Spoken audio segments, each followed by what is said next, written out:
Everyone has a lucky charm in their life.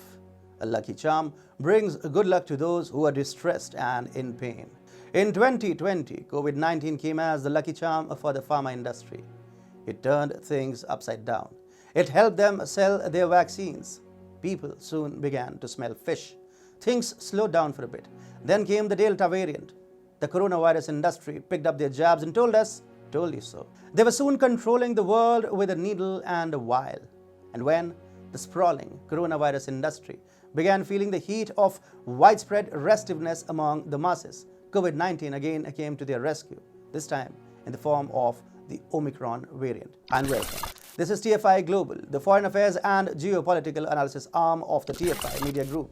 I'm your host, Atul Mishra. In this video, I will tell you how misplaced panic around the Omicron variant is being fueled by the international media just to help the sinking pharma industry remain afloat.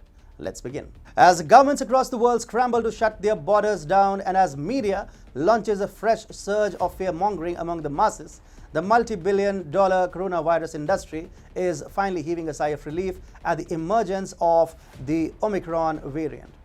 Banking on this reckless and agenda-driven propaganda, vaccine makers are hoping to aggressively relaunch their faulty products into the market, as people had grown skeptical about the intentions after their mindless boost the booster antiques.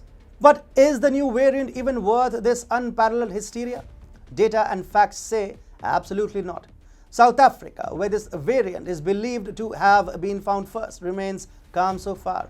In South Africa, what is spreading like a wildfire is the panic fueled by media and vaccine makers, not the virus itself. Experts in South Africa are hardly worried. Barry Schoob, chairman of the Ministerial Advisory Committee on Vaccines and the doctor who first discovered the strain recently, said in an interview that the Omicron variant is mild and hasn't caused an uptick in hospitalizations. He said the cases that have occurred so far have all been mild cases, mild to moderate cases, and that's a good sign. He in fact called this variant a blessing in disguise, as it could very well push out the much more dangerous and more stable Delta strain. Angelique Coetzee, chair of the South African Medical Association, also said that the variant has not stressed the health infrastructure of the country. She said, "We haven't admitted anyone to the hospital with the new variant. And that's happening in a country where more than 65% of the population is not even vaccinated." It becomes clear from the statements of doctors and other experts that the hysteria around the Omicron variant is being blown out of proportion. Why? Because it helps vaccine makers in two ways. One, this helps them advertise their products and maximize profits. Two, this provides them with an excellent excuse to stave off the questions around the poor efficacy of their vaccines. Interestingly, the announcement sent stock markets to a tizzy, further fueling the misplaced panic. We all know how the COVID-19 came as a boon for the biopharmaceutical industry.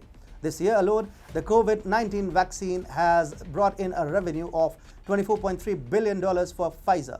But of course, these companies are now striving to maximize their profits by banking on the emergence of new variants. Delta variant, for instance, gave these companies the fortune moment to market their booster shots. Pfizer earlier claimed people would need to be jabbed with 2 shots to acquire the needed immunity to eliminate the lethality of the virus. But as soon as the Delta variant emerged, they harnessed it to deepen their pockets. This was how the booster shot scandal was shoved down the throats of innocent masses. So the pharma industry is now laying the groundwork to milk the Omicron variant for all it's worth. Vaccine manufacturers are already making it a point to advertise their boost the booster agenda. Believe me, that day is not far when we would be told to get jabbed with the greater booster shot to boost the earlier booster shot that we got jabbed with after the Delta variant got unleashed. The thriving coronavirus industry is very powerful, and some reports even claim that this industry orchestrated a market slump on Black Friday just to fuel the virus hysteria. Dow Jones lost almost 1,000 points in a single day, and Market Watch in one of its reports hinted that a market manipulation had indeed taken place the same day. A red market may have caused distress to small investors, but it worked as a great advertisement for the vaccine makers. There is a greater possibility that international media, which spared no efforts in dismissing the vaccines from non-Western nations, is brazenly engaging in fear-mongering on the behest of Western Big Pharma.